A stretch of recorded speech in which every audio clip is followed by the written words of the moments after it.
লাল লাল মাংস কষা হচ্ছে, কে খাবে? আর তো চলে এসো।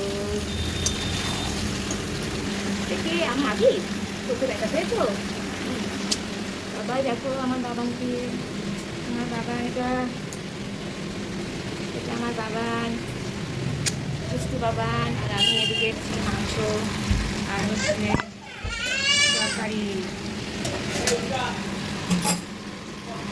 এই যে আমার বাবান, দুষ্টু বাবান। কী হয়েছে বাবান? দুষ্টুমি করে কী হয়েছে? কেটে গেছে? আরে আর চোখে কে মেরেছে? চোখে দেখি, চোখটা ফুটে গেছে।